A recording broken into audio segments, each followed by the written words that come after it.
Young चुल। जब police उसको 20 से 21 मर्डर के लिए चार्ज कर रही थी तो उसने बोला कि उसने 20 से 21 नहीं बल्कि 26 मर्डर किए हैं और उसके सारे के सारे विक्टिम या तो काफी अमीर लोग थे या फिर ऐसी लड़कियां थी जो कि प्रोस्टिट्यूशन का काम करती थी। यंग कोर्ट में बोलता है कि उसको मौत की सजा दी जाए, वरना अगर वो बाहर निकला तो वो फिर से इन लोगों को मारना शुरू कर देगा। Hello everyone and welcome back to another video, and let's start learning about today's case revolving around the Raincoat Killer। You young चुल का जन्म साउथ कोरिया के काफी बैकवर्ड एरिया में एक बहुत ही गरीब फैमिली में होता है और वो अमीर और गरीब में डिस्क्रिमिनेशन को देखते देखते बड़ा हुआ था। धीरे धीरे न जाने कहां से उसके अंदर अमीरों के लिए नफरत पैदा हो गई। इस सब के बीच उसकी एक लड़की से शादी हुई और एक लड़का भी हुआ। यंग ने अपनी क्राइम की शुरुआत अमीरों के यहाँ चोरी करने से शुरू की। कई चोरी और एक 15 ईयर ओल्ड लड़की के मोलेस्टेशन के केस में यंग को जेल भी जाना पड़ा। जब यंग की वाइफ को ये सब पता चला तो उसने यंग को डिवोर्स दे दिया। अब यंग की नफरत अमीरों के लिए और भी बढ़ गई थी, क्योंकि कहीं ना कहीं उसको अमीरों के घर ही चोरी करने की वजह से जेल जाना पड़ा और जिसके कॉन्सिक्वेंस में उसकी बीवी ने उसको डिवोर्स दे दिया। तो जेल से छूटने के बाद अब उसका मकसद सिर्फ चोरी करना नहीं बल्कि अमीर लोगों को जान से मारना था। यंग ने एक हथौड़ा बनाया और उसी हथौड़े से अमीर लोगों को मारने का प्लान बनाया, लेकिन क्योंकि यंग को इससे पहले कोई भी एक्सपीरियंस नहीं था तो उसने इस हथौड़े को सबसे पहले आवारा कुत्तों पर ट्राई किया और उसने एक के बाद एक बहुत सारे स्ट्रे डॉग्स को मार डाला। अब यंग ऐसा कोई पहला सीरियल किलर नहीं था जिसने अपने वेपन या मारने की टेक्निक को टेस्ट करने के लिए स्ट्रे डॉग्स का यूज किया। इससे पहले ऐसे बहुत सारे केसेस हैं जिनमें किसी सीरियल किलर ने अपने वेपन या अपने मारने की टेक्निक को किसी ह्यूमन पर ट्राई करने से पहले एक स्ट्रे डॉग पर यूज किया है। अब जब यंग अपने वेपन पर कॉन्फिडेंट था तो जेल से निकलने के 14वें दिन में वो एक वहाँ के काफी फेमस 72 ईयर ओल्ड के प्रोफेसर के घर में घुसता है और उसी हथौड़े से उनके सर पर वार करता है और सिर्फ एक दो बार नहीं बल्कि मल्टीपल टाइम्स उनके सर पर वार करता है। और ये तो सिर्फ एक शुरुआत थी। इसके बाद यंग ने एक के बाद एक 10 लोगों को टारगेट बनाया। इनमें से एक घर में तो यंग ने आग भी लगा दी थी, क्योंकि अपने विक्टिम को मारते टाइम उसके हाथ में कट लग गया था और क्राइम सीन पर उसके ब्लड के ट्रेसेस न रह जाएं, इसलिए उसने पूरे क्राइम सीन को आग लगा दी। अब पुलिस को इन सारे केसेस में कोई भी क्लू नहीं मिला। उनको मिला तो बस एक सीसीटीवी फुटेज, और उस फुटेज में भी यंग का चेहरा नहीं बल्कि सिर्फ पीठ दिख रही थी। अब इसी सब के बीच में एक तरफ तो यंग मर्डर कर रहा था और दूसरी तरफ उसको एक टेलीफोन बूथ में काम करने वाली लड़की से प्यार हो जाता है। अब एक तरफ तो यंग की लव स्टोरी चल रही थी और दूसरी तरफ वो एक के बाद एक अमीर को मारता जा रहा था। लेकिन जब उसकी गर्लफ्रेंड को यंग के पास्ट के बारे में पता चला, ऑब्वियसली उसको इन किलिंग्स के बारे में नहीं बल्कि उसके पुराने चोरी और मोलेस्टेशन वाले केसेस के बारे में पता चला था और उसने बोला कि वो एक क्रिमिनल के साथ नहीं रहेगी। अब तक तो यंग को सिर्फ अमीरों से ज्यादा नफरत थी, लेकिन क्योंकि उसको लगता था कि उसकी गर्लफ्रेंड जो कि एक टेलीफोन बूथ पे काम करती है, इसकी आड़ में वो एक प्रोस्टिट्यूशन का काम करती है, और उसकी जो बीवी थी जो कि मसाज पार्लर पे काम करती थी, यंग को उस पर भी शक था कि वो भी प्रोस्टिट्यूशन का काम करती है। अब यंग ने अमीरों को तो मारना छोड़ दिया, लेकिन अब उसका नया टारगेट थी ऐसी लड़कियां जो कि प्रोस्टिट्यूशन का काम करती हैं। वीडियो में आगे बढ़ने से पहले I request you to like the video, subscribe the channel and press the bell icon.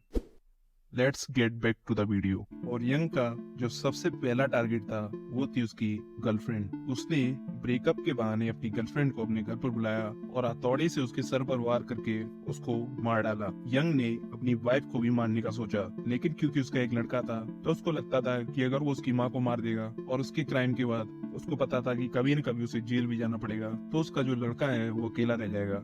इसलिए उसने अपनी बीवी को छोड़ दिया। अपनी गर्लफ्रेंड को मारने के बाद अब यंग रैंडमली दूसरी प्रोस्टिट्यूट गर्ल्स को टारगेट करने लगा।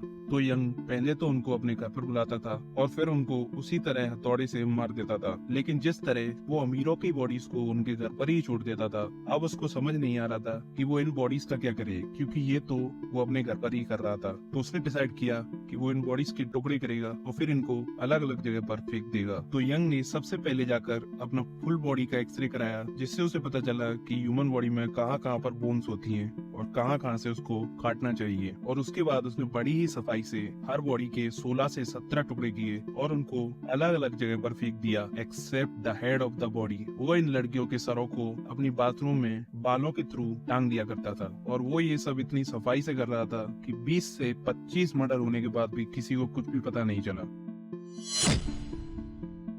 बस उसके अपार्टमेंट के लोगों को ये लग रहा था कि यंग का पानी का बिल इतना हाई क्यों आ रहा है, और जो कि इसलिए आ रहा था क्योंकि वो अपने बाथरूम में उन बॉडीज को कट करने के बाद उनके ब्लड स्टेन्स को वॉश किया करता था। लेकिन कोई कितना भी शातिर क्रिमिनल हो, वो कुछ ना कुछ गलती जरूर करता है। यंग ने भी ऐसी ही गलती की। यंग ने अपनी विक्टिम में से एक का फोन लिया और जिस मसाज पार्लर से वो लड़की आई थी, गलती से उसी मसाज पार्लर में लड़की को बुलाने के लिए कॉल कर दिया। अब जैसे ही सोनन ने वो नंबर देखा तो वो पहचान गया कि ये तो उसी की एम्प्लॉय का नंबर है, और वो भी उसका जो कि मिसिंग थी। तो फिर सोनन ने पुलिस को इन्फॉर्म किया, और उससे पहले पुलिस वहाँ पर पहुंचती, वो खुद अपने लड़कों को लेकर वहाँ पर पहुंच गया, और उन लोगों ने यंग को मार मार कर पुलिस के हवाले कर दिया। फॉरेंसिक टीम जब यंग के घर पर आई और उन्होंने उसके बाथरूम में ल्यूमिनॉल, जो कि एक ऐसा केमिकल है जो ब्लड में प्रेजेंट आयरन के साथ रिएक्ट करके इन्फ्लोरेसेंस देता है, जिसकी वजह से अगर किसी जगह पर पहले ब्लड के स्टेन्स हों और उसको वॉश कर दिया गया हो, फिर भी ल्यूमिनॉल की वजह से वो क्लियर विजिबल होते हैं। और जब फॉरेंसिक वालों ने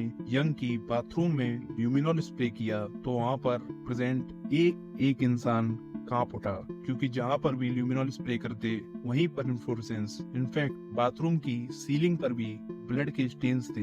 यंग ने वहाँ पर कम से कम 10 से 15 लड़कियों को ब्रूचली टुकड़ों में काटा था, जिसकी वजह से पूरे बाथरूम में स्टेन्स ही स्टेन्स थे। यंग को अरेस्ट करने के बाद जब पुलिस अपनी इन्वेस्टिगेशन में यंग को लेकर उन बॉडी पार्ट्स को ढूंढने जाती थी, तो उस टाइम मोस्टली बारिश होती थी, तो वो यंग को एक येलो कलर का रेनकोट पहना कर ले जाते थे, और इसी वजह से नेशनल और इंटरनेशनल मीडिया ने यंग को द रेनकोट किलर का नाम दे दिया, और इसी नाम से इसके ऊपर एक नेटफ्लिक्स पर डॉक्यूमेंट्री भी बनी है। यंग ने पुलिस को बताया कि उसको बॉडी को काटने में कभी भी डर नहीं लगा, एक्सेप्ट वन टाइम जब वो एक बॉडी को काट रहा था और उसी के बीच उसके बेटे का फोन आया, तो यंग डर गया कि कहीं उसकी बेटी को ये सब पता न चल जाए।